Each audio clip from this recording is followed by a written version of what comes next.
काम करते वक्त थकावट महसूस होना, शरीर में अत्यधिक जड़ता का अनुभव होना और काम में मन नहीं लगना, शरीर में कमजोरी आना, यह सारी समस्याएं आज की यह कहानी सुनने के बाद खत्म हो जाएंगी और आपका शरीर ऊर्जा से भरकर काम करने में आसानी से लग जाएगा। तो चलिए आज की आयुर्वेदिक गौतम बुद्ध की प्रसिद्ध कहानी की शुरुआत करते हैं। आज की कहानी बहुत ही ज्ञानवर्धक है, इसलिए सभी से यह निवेदन है कि इस कहानी को पूरा अंत तक ध्यान से सुनिएगा, जिसे जान करके आप यह जानेंगे कि कम उम्र में ही बुढ़ापा क्यों आ जाता है। जैसे कि दोस्तों सभी लोग जानते थे कि महात्मा बुद्ध एक राजा थे, लेकिन उन्होंने सब कुछ त्याग के एक सन्यासी का रूप ले लिया। तो इसीलिए उन्हें सब पता है कि हमें क्या खाना चाहिए, हमें कैसी दिनचर्या अपनानी चाहिए। तो दोस्तों आज हम महात्मा बुद्ध के वो 12 महत्वपूर्ण नियम, यानी कि एक और से कह लो कि आज हम उनके पूरे जीवन को एक साथ जानने वाले हैं। दोस्तों इसीलिए सभी से निवेदन है, सभी गुजारिश है कि पूरी कहानी को ध्यान से जरूर सुने और उस 12 बातों को सुनकर के अपने जीवन में उतार लीजिए। मैं आपको गारंटी देता हूं कि आपको कभी बीमारी नहीं होगी और आपको कोई बुढ़ापा छू ही नहीं पाएगा। दोस्तों इसे हम समझते हैं एक कहानी के माध्यम से। एक बार की बात है, एक राज्य में बियर सिंह नाम का एक राजा था। राजा बहुत ही दयालु, बहुत धनवान और एक न्यायप्रिय राजा था। उनकी 2 रानियां थी। उनकी दोनों रानियां अति सुंदर थीं। रानियां उस राजा के स्वभाव पर गई थीं। वह रानियां भी बहुत ही धार्मिक प्रवृत्ति की थी। राजा इतने न्यायप्रिय राजा थे कि उनकी प्रजा कभी दुख के सामना ही नहीं करते थे, क्योंकि राजा ने अपने मंत्रिमंडल में 9 ऐसे मंत्रियों का गठन किया था कि जिनके जिम्मे में हर एक डिपार्टमेंट बांटा गया था। तुम प्रजा का खान पान का ध्यान रखोगे। सबके अलग अलग काम बांटे गए थे। कोई भी अपने काम में लापरवाही करने पर उसे मृत्यु दंड दिया जाएगा। इसलिए उनके समूह में जो उनकी मंत्रिमंडल थी, उसमें जो मंत्री थे वह बहुत ईमानदारी से काम करते थे और राजा जो है कभी भी उसे जब न्याय करना होता था, वह किसी के साथ एक पक्षी न्याय नहीं करता था। वह दोनों पक्ष के एक एक पॉइंट को समझते थे। दोनों के विषयों पर, मुद्दों पर ध्यान देकर वह सही निष्पक्ष फैसले सुनाया करते। इस तरह से अब राजा का एक नियम यह भी था कि हर हफ्ते एक सभा लगेगी। पूरे राज्य के जितने लोगों थे उनकी एक सभा बुलाई जाती थी कि किसके घर कितने अनाज हो रहा है, किसके घर खाने को नहीं है, उसे अनाज दिया जाता था। सारी प्रजाएं सुखी थीं और इसी सुखी के वजह से हमेशा जो है सारी प्रजाएं राजा का गुणगान गाया करती थी। ऐसे ही एक दिन सभा चल रही थी। उसी सभा में एक किसान और उसकी पत्नी आते हैं और कहते हैं, महाराज आज हमारे पास एक बहुत बड़ी समस्या है, कृपया आप हमें हमारी समस्या का समाधान करें। राजा उस किसान से कहते हैं, क्या बात है बताइए किसान। किसान बोला, मेरे 2 बेटे हैं। अभी मेरे बेटे की उम्र बहुत कम है। अभी उसकी उम्र ज्यादा से ज्यादा 27 से 28 साल होगी, लेकिन वो देखने में ऐसा लग रहा है कि जैसे उसकी उम्र 60 साल हो। बाल झड़ते जा रहे हैं और उसका पेट निकलते जा रहा है। वह बड़ा आलसी है, कोई काम नहीं करता। हमने अपने हिसाब से इधर उधर दबा कर आया, लेकिन कोई फायदा हुआ नहीं।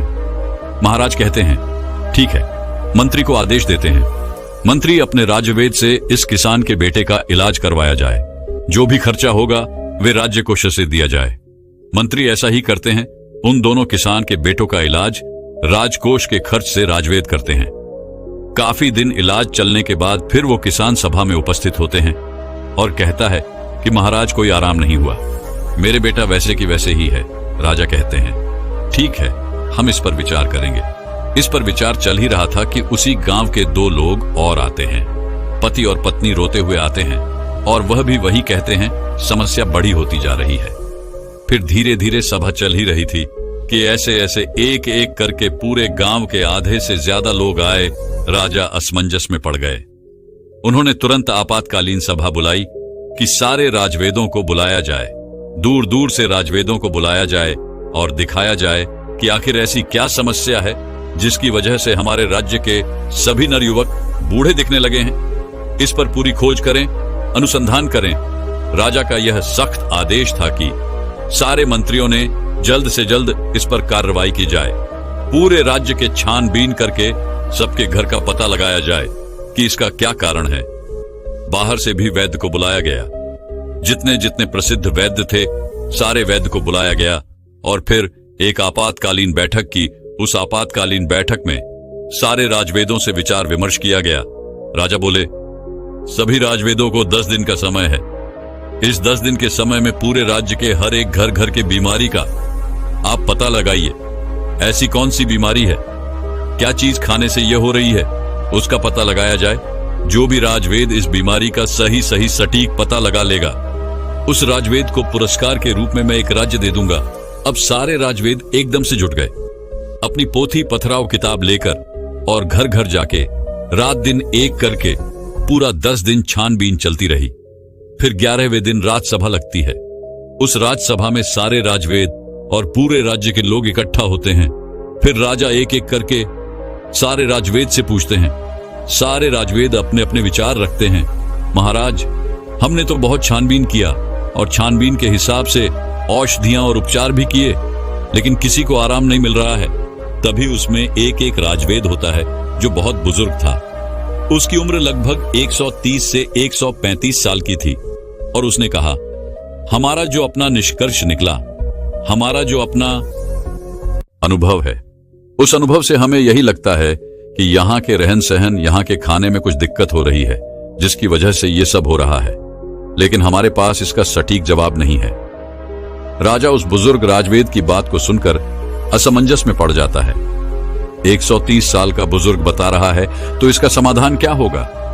कुछ देर बाद वह राजा कहता है राजवेद, अब इसका समाधान आप ही बताएंगे, क्योंकि हम आज 1 महीने से इसके कारण खुद बहुत ज्यादा चिंतित हैं।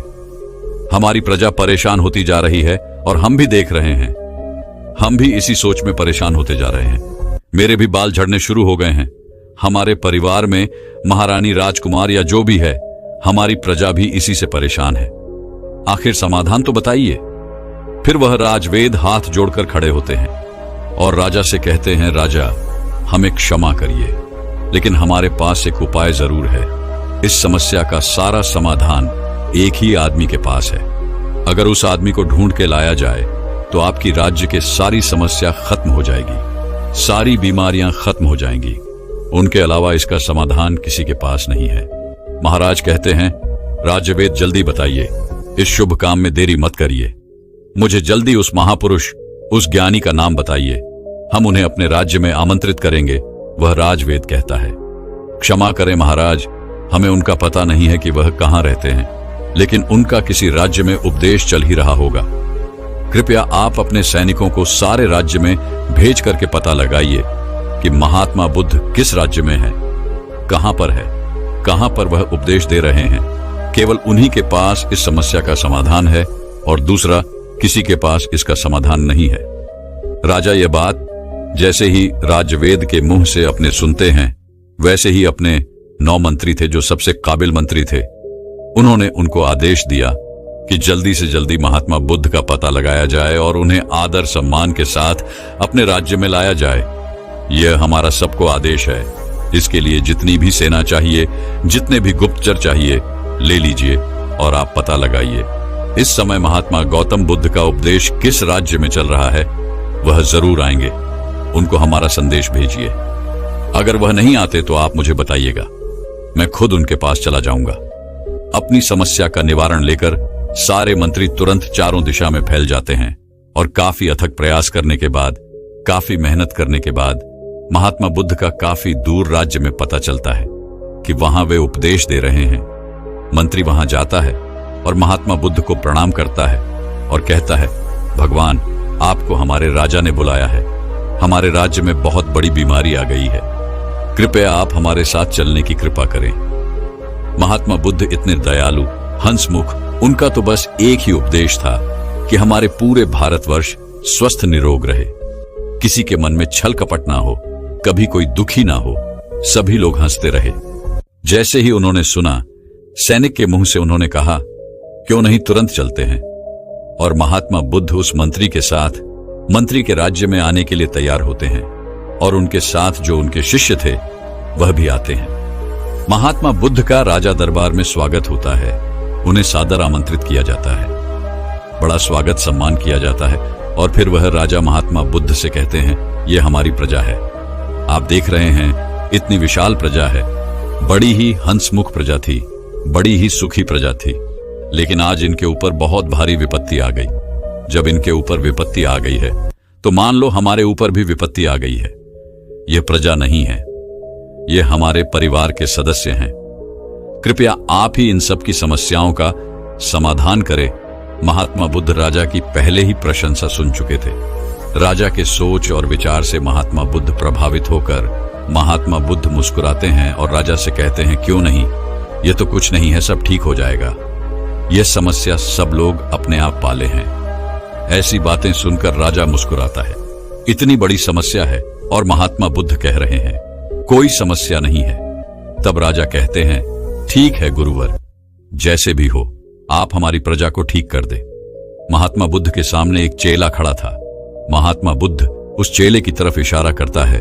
तब चेला कहता है, ठीक है राजा, कल से मैं रोज सुबह 4 बजे आपके राज्य में हमको एक ऐसा खुला स्थान दे दीजिए जहां पर आपके राज्य के सारे लोग एकत्रित हो सकें, जहां खुला वातावरण हो, जहां प्राकृतिक धूप आती हो, जहां प्रकृति की सारी हवाएं आती हो, सुनहरा माहौल हो। वहां पर कल से हमारा 4 बजे से शुरू हो जाएगा लोगों को उपचार देना।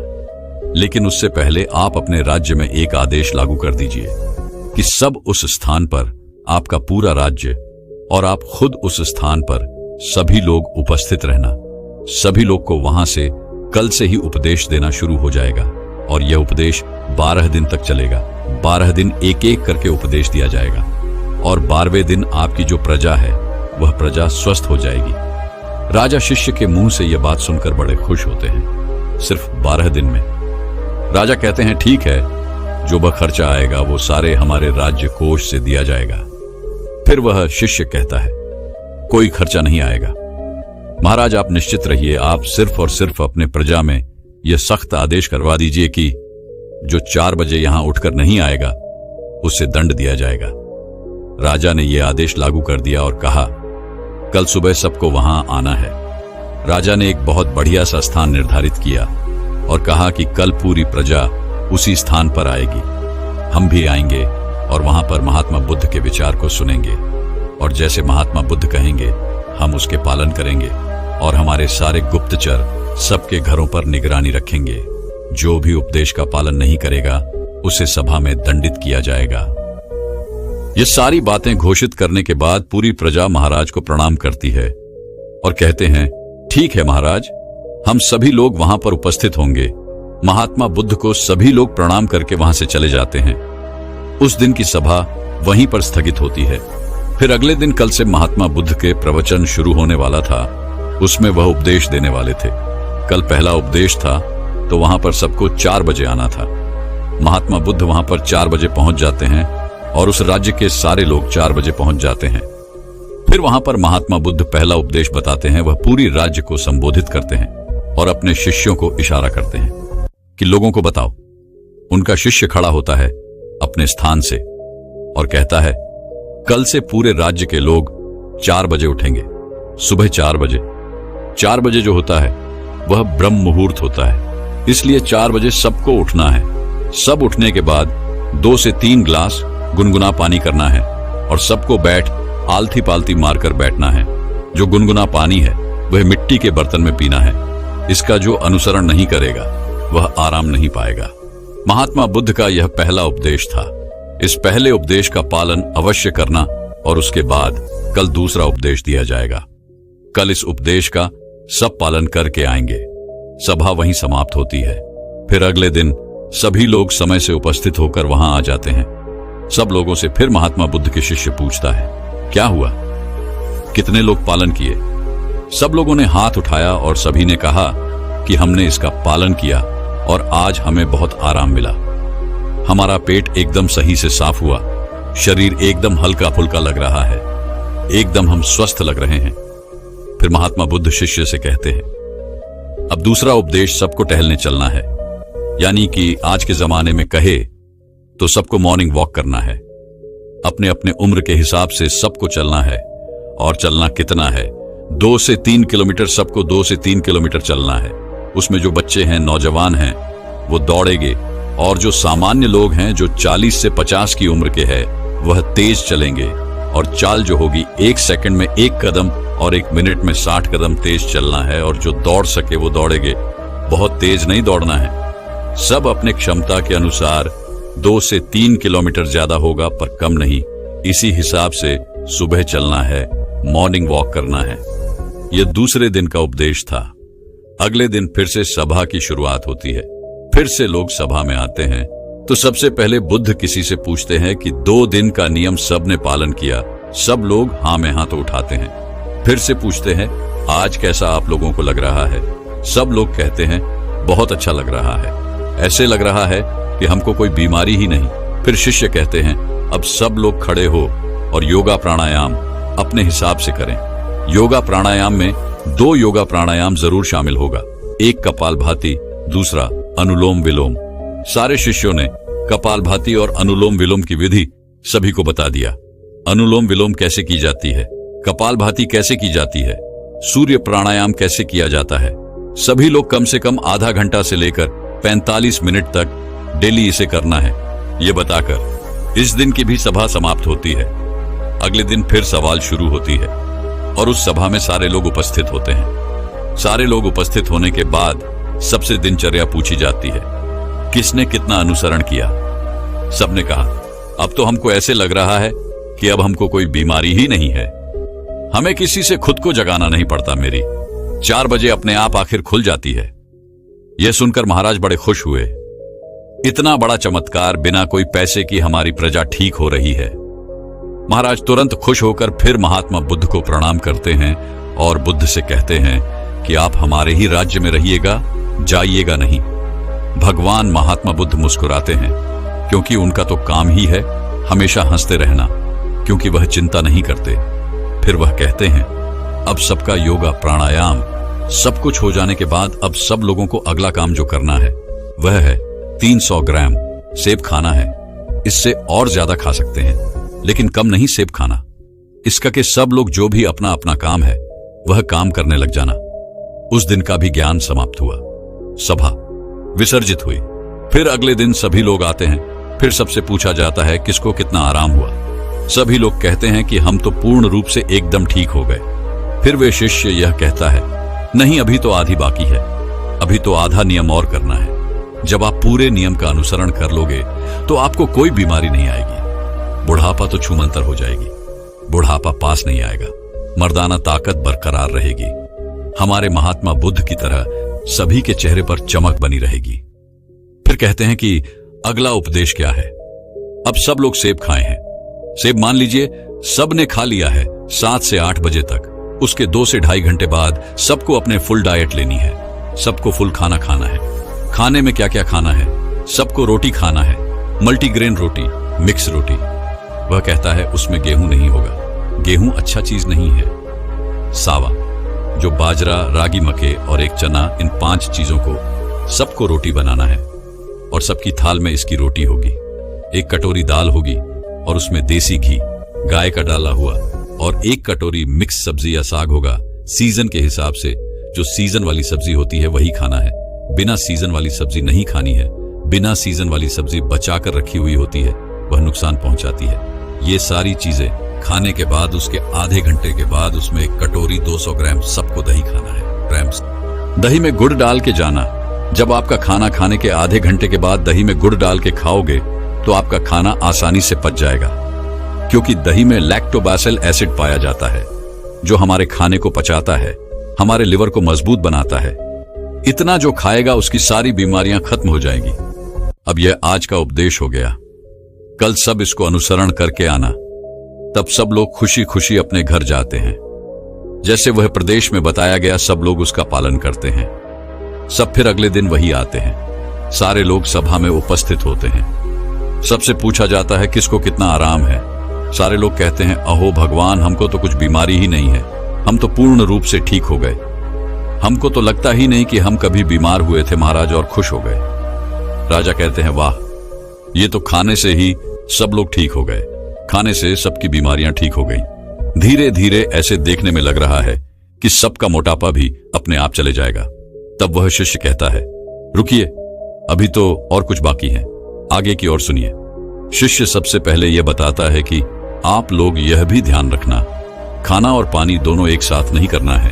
कहने का तात्पर्य है, अगर हम पानी पी रहे हैं, कोई भी तरल पदार्थ ले रहे हैं, तो हम उसको खाने से 1 घंटे पहले या खाने के 1 घंटे बाद ही लेंगे। खाते समय 1 घूंट पानी नहीं पीना है और ना ही खाने के बाद हमें तुरंत पानी पीना है। खाना खाने के 1 या 1.5 घंटे बाद ही हमें पानी पीना है। इस बात को ध्यान में रखें। अब शिष्य बताते हैं शाम को क्या नाश्ता लेना है।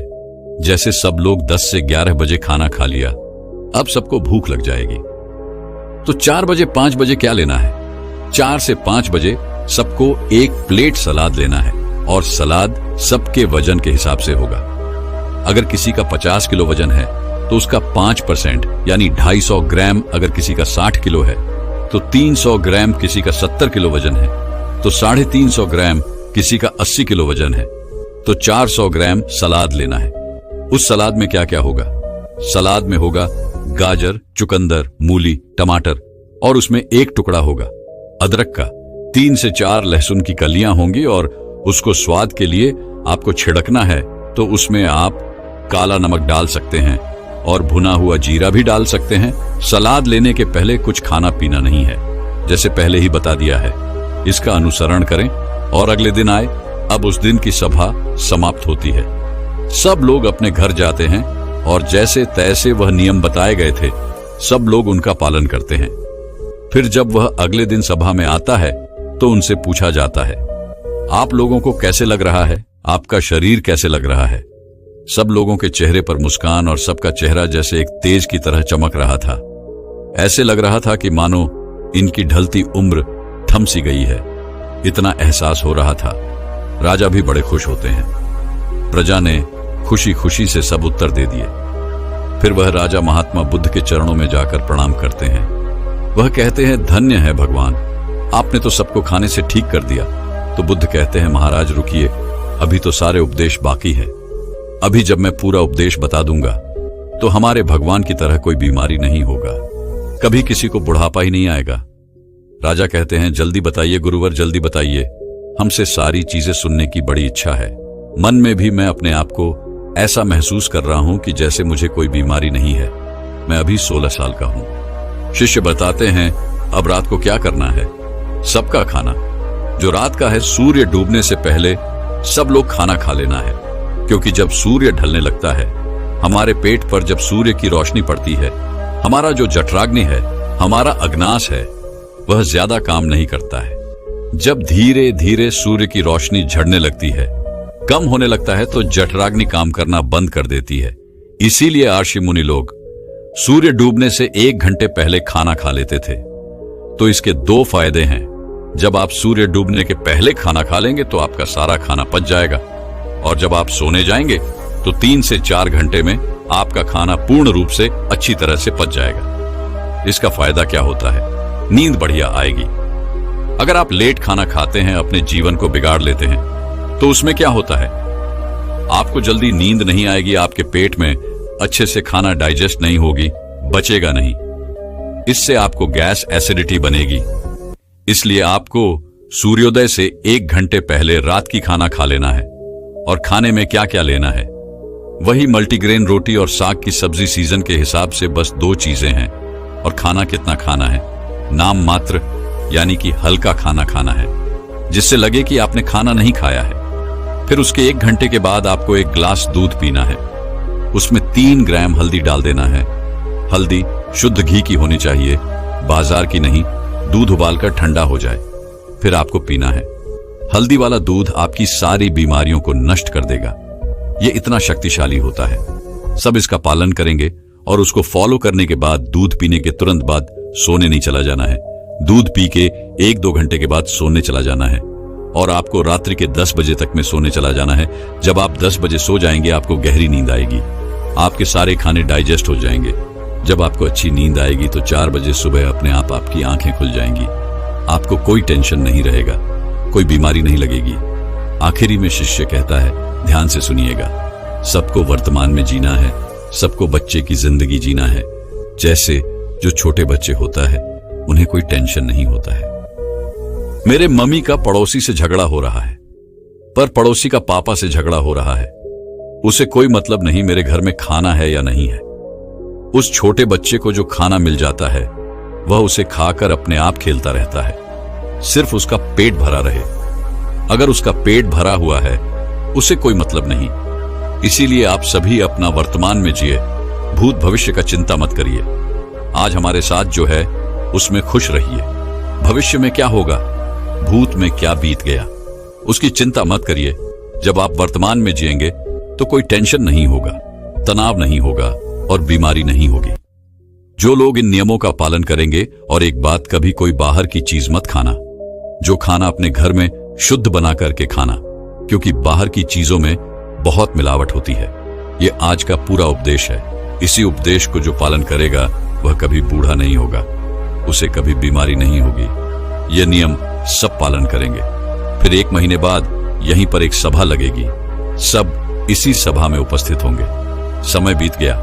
1 महीने के बाद महात्मा बुद्ध महाराज के पास पहुंचते हैं, उनके दरबार में पहुंचते हैं। महाराज दरबार में उनके स्वागत सत्कार से सम्मान करते हैं और कहते हैं, आइए बुद्ध, आइए, ये तो राज्य आपका है। महात्मा बुद्ध मुस्कुराते हैं। बताइए राजन, आप लोग कैसे हैं? आपके प्रजा में लोग कैसे हैं? राजन कहते हैं, अहो भगवान, आपने जो उपदेश दिया है, हमारी पूरी प्रजा ऐसे देखने में लगे रही है जो 60 साल के थे, लग रहे 15-20 साल के हो गए। सबकी ढलती हुई उम्र रुक गई है। सब लोग श्रेष्ठ पृष्ठ हैं। हमारे राजवेद लोग तो बैठ के आराम कर रहे हैं, उन्हें तो कोई दवा की जरूरत ही नहीं है।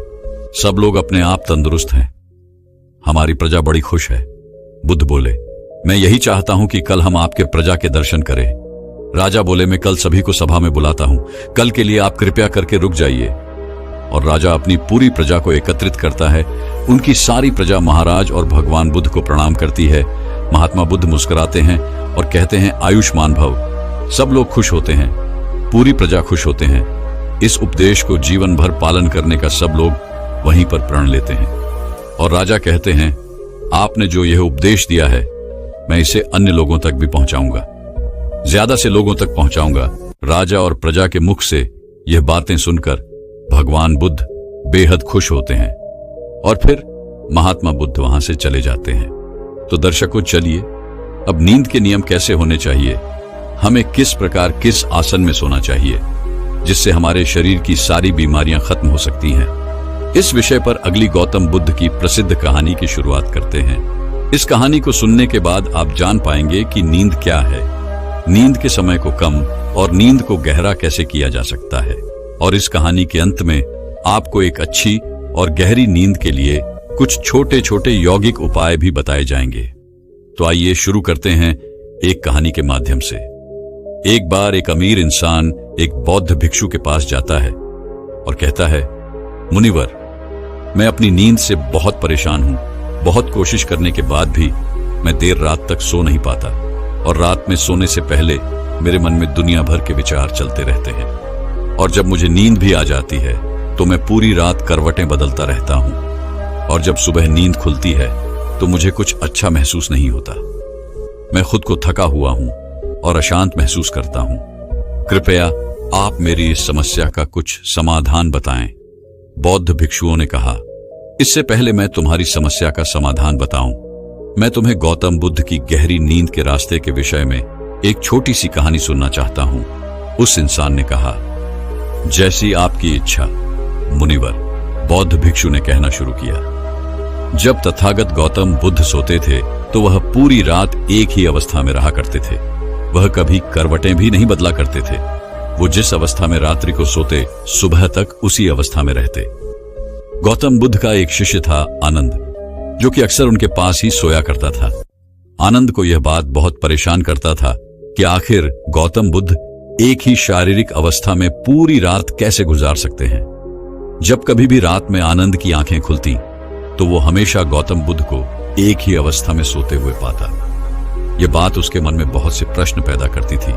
लेकिन एक दिन भिक्षु आनंद अपनी जिज्ञासा को रोक नहीं पाया और वह गौतम बुद्ध के पास चला गया। उसने मध्य रात्रि में ही गौतम बुद्ध को नींद से जगा दिया और कहा, तथागत, मुझे क्षमा करिए, मैं जानता हूं कि आपसे प्रश्न पूछने का यह सही समय नहीं है, क्योंकि आप पूरे दिन चलते रहते हैं और लोगों को धम्म का ज्ञान देते हैं, उनकी समस्याओं का समाधान करते हैं। लेकिन मेरे अंदर की जिज्ञासा इतनी बढ़ चुकी है, मैं सुबह तक का इंतजार नहीं कर सकता। इसलिए आप मेरे प्रश्न का उत्तर देकर मेरे जिज्ञासा को शांत करें। भिक्षु आनंद ने आगे कहा, मैं पिछले 20 वर्षों से आपके साथ हूं और यह देखता आ रहा हूं कि आप पूरी रात केवल एक ही अवस्था में गुजार देते हैं। आप जरा सा हिलते डुलते भी नहीं हैं। तो क्या आप सच में सोते हैं या फिर आप सोते ही नहीं हैं? गौतम बुद्ध आनंद की तरफ देखकर मुस्कुराए और कहा, मैंने अपने लिए सोने की सही अवस्था ढूंढ ली है। अब सोते समय मुझे हिलने की आवश्यकता नहीं है।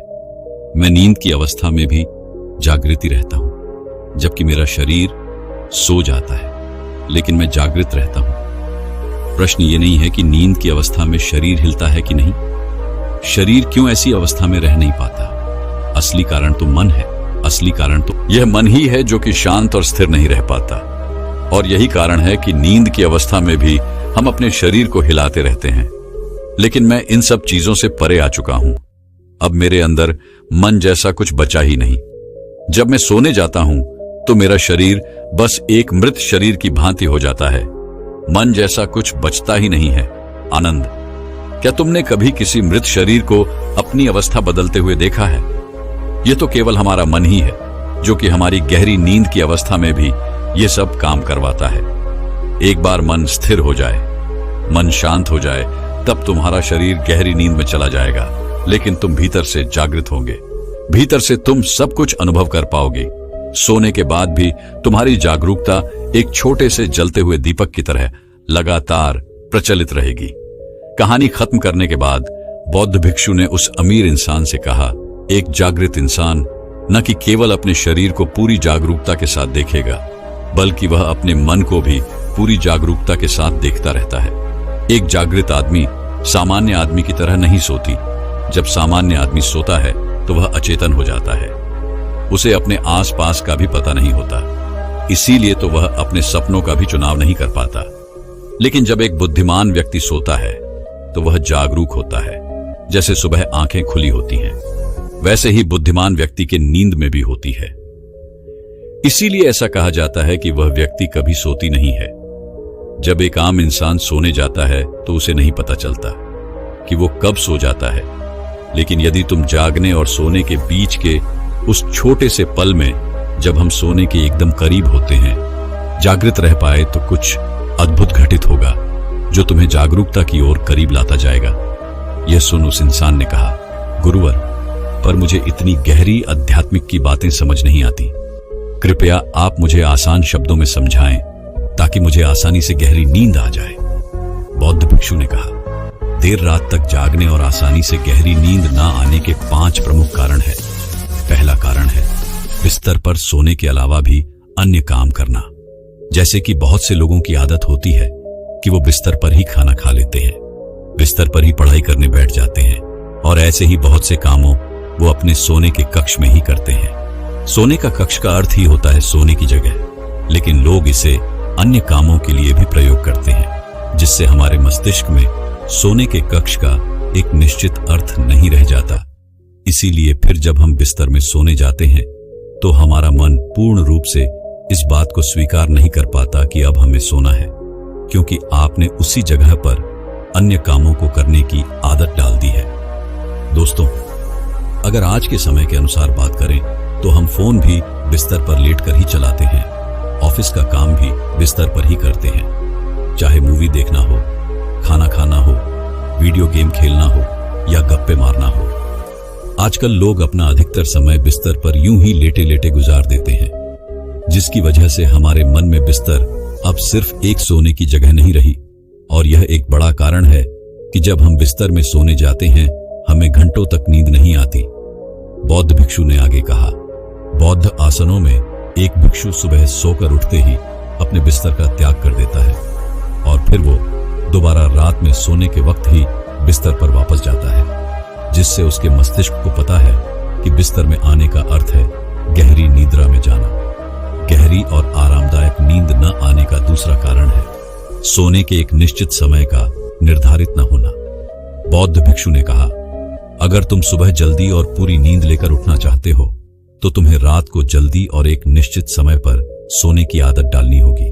बौद्ध आश्रमों में रहने वाले भिक्षु हमेशा ही एक निश्चित समय पर सोने से कुछ घंटे पहले हल्का और आसानी से पचने वाला भोजन ग्रहण करते हैं और रोज रात एक निश्चित समय पर सोने चले जाते हैं।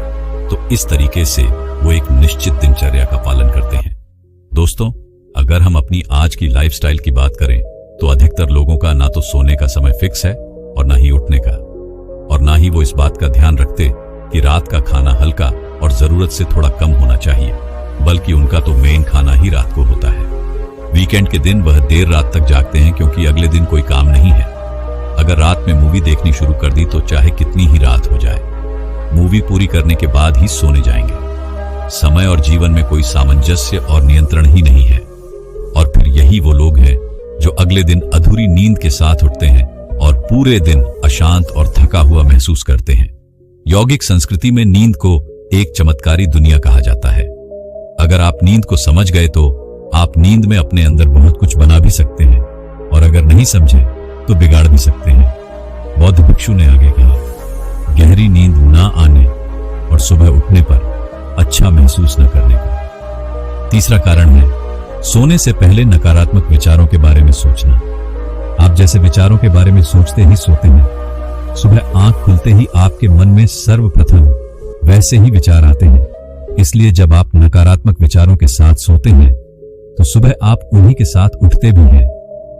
बिस्तर में लेटे हुए जब हम बिल्कुल सोने ही वाले होते हैं तब हमारा चेतन मन सबसे ज्यादा सक्रिय होता है, और इस समय जैसे भी विचार हम अपने अंदर पैदा कर रहे होते हैं, हमारा चेतन मन सीधे उन विचारों को ग्रहण कर लेता है और उन्हें वास्तविकता में लाने की कोशिश करता है। हमारा चेतन मन अच्छे और बुरे विचारों में चुनाव नहीं कर सकता। इसे ये नहीं मालूम कि हमारे लिए क्या अच्छा है और क्या बुरा। ये तो बस प्राप्त सूचनाओं पर करना शुरू कर देता है। इसीलिए हमें सोते वक्त अपनी समस्याओं और नकारात्मक विचारों के बारे में सोचने की बजाय उन अच्छी चीजों और कामों के बारे में सोचना चाहिए जिन्हें हम अपनी जिंदगी में पाना चाहते हैं। हमेशा ही रात में सोने से पहले और सुबह उठने के बाद उन चीजों के बारे में विचार करें जो आपकी जिंदगी में एक सकारात्मक बदलाव ला सकती हैं। अच्छी और गहरी नींद ना आने का चौथा कारण है गलत तरीके से सोना। बौद्ध भिक्षु ने कहा, तुमने सुना होगा कि भारत में अक्सर कहा जाता है कि उत्तर दिशा की तरफ सिर करके मत सोना। ऐसा इसलिए होता है क्योंकि जब हम उत्तर की तरफ सिर करके सोते हैं तो पृथ्वी के चुंबकीय खिंचाव की वजह से हमारे शरीर का बहुत सरल मस्तिष्क की तरफ जाने का प्रयास करता है, और मस्तिष्क में पाई जाने वाली नसों का बहुत पतला होने के कारण उनके फटने का खतरा बढ़ जाता है। और अगर कोई इंसान काफी बुजुर्ग और कमजोर है तो उसकी मृत्यु भी हो सकती है। लेकिन आमतौर पर उत्तर की तरफ सिर करके सोने वाले लोग जब सुबह उठते हैं तो वो अपने सिर में एक तनाव सा महसूस करते हैं और उन्होंने पूरी रात बेचैनी व करवट बदल बदल कर बिताई होती है। दूसरी गलती जो लोग अपने सोने की अवस्था में करते हैं वो है कि वो बस किसी भी तरीके से सो जाते हैं। वो इस बात का ख्याल नहीं रखते कि उनकी हड्डी सीधी है कि नहीं। लोग अक्सर पेट के बल या कैसे भी सो जाते हैं, जबकि हमें कोशिश करनी चाहिए कि या तो हम सीधे सोएं या फिर अपने बाएं तरफ करवट लेकर सोएं। इससे शरीर के अंगों पर अतिरिक्त खिंचाव नहीं पड़ता। सोते वक्त ज्यादा मोटे गद्दे का प्रयोग न करें क्योंकि इससे आपकी गहरी नींद में रुकावट आती है। ज्यादा मोटे तकिए कभी प्रयोग ना करें क्योंकि इससे आपकी गर्दन ज्यादा मुड़ती है और आपका शरीर तनाव महसूस करता है, और यह आपके गहरी नींद में एक रुकावट का कारण बनता है। देर रात तक नींद न आने और रात भर नींद में बेचैन रहने का पांचवा कारण है बहुत अधिक मात्रा में और देर से बचने वाले पूज्य पदार्थों का सेवन करना। अगर आप रात में भारी और अत्यधिक तेल युक्त पदार्थों का सेवन करते हैं तो इससे हमारी नींद में भी यह रुकावट पड़ती है क्योंकि इन पदार्थों को पचने में काफी ज्यादा समय और ऊर्जा लगती है। इसलिए अगर आप ऐसे पदार्थों का सेवन करते हैं तो कोशिश करिए कि उन्हें सोने से लगभग 3 से 4 घंटे पहले ही खा लें। उस इंसान ने कहा, मुनिवर, मैं यह तो समझ गया कि गहरी और आरामदायक नींद न आने के क्या कारण है, लेकिन क्या अब आप ऐसे कुछ उपाय बता सकते हैं जिन्हें करने से हमें एक गहरी नींद लेने में सहायता मिले।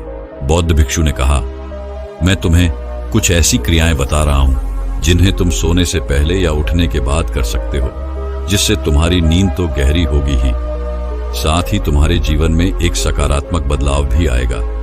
और यह सारी ही क्रियाएं तुम्हें नहीं करनी है।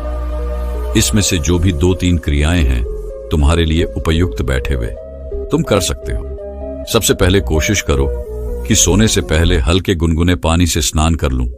स्नान करने से हमारा शरीर जागृत और तनाव मुक्त हो जाता है। तुमने देखा होगा कि जब कोई इंसान स्नान करके आता है तो उसके भीतर से एक सकारात्मक ऊर्जा सी महसूस होती है। वो ज्यादा खुश और तनाव मुक्त रखता है। इसका कारण यह है कि हमारा ज्यादातर शरीर पानी है और पानी हमारे शरीर का एक बुनियादी हिस्सा है। सोने से पहले हो सके तो अपने शयन कक्ष में किसी जैविक तेल और रुई का बना हुआ दीपक जलाएं। इससे आसपास के वातावरण में सकारात्मकता आती है। जब आप बिस्तर में जाएं तो सोने से पहले ही कुछ मिनटों तक ध्यान करें और हर उस चीज के लिए आभार व्यक्त करें जो आपके पास है, या फिर आप अपने दिन के उन सभी अच्छे कामों के बारे में भी सोच सकते हैं जो आपने आज किए हैं। सोने से पहले एक बार इस बात को याद करें कि आप आसमान हैं, आप आज ही मर सकते हैं। ऐसा सोचने से आप अपनी छोटी छोटी समस्याओं से परेशान रहना छोड़ देते हैं। जब सुबह सोकर उठे तो अपने दोनों हाथों को आपस में रगड़कर अपनी आंखों पर रखें। इससे आपका शरीर जागृत हो जाता है और हमेशा ही दाईं ओर की करवट के साथ सोकर उठे। हमेशा रात को जल्दी सोने की कोशिश करें जिससे आप सुबह जल्दी और अपनी पूरी नींद लेकर उठ सके। तो यह थे कुछ तरीके जिनके प्रयोग से तुम अपनी नींद को गहरा और आरामदायक बना सकते हो। उस इंसान ने बौद्ध भिक्षु को उनकी इस सीख के लिए धन्यवाद कहा और वहां से चला गया हो। दोस्तों, मैं उम्मीद करता हूं कि यह कहानी सुनने से आपके जीवन में अच्छे बदलाव आए होंगे। आपको इस वीडियो से क्या सीखने मिला ये कमेंट करके जरूर बताइए और अपने परिवार, दोस्तों या आपके करीबी इंसान के साथ ये कहानी शेयर करके उन्हें भी इस ज्ञान से परिचित करवाए। बाकी अगर आपको यह वीडियो दिल से अच्छी लगी हो तभी इस वीडियो को लाइक कर देना, और आपने अब तक इस चैनल को सब्सक्राइब न किया हो तो चैनल को सब्सक्राइब भी जरूर कर देना। आपका हर दिन शुभ हो और खुशियों से आपका जीवन भरा रहे। धन्यवाद। नमो बुद्धाय।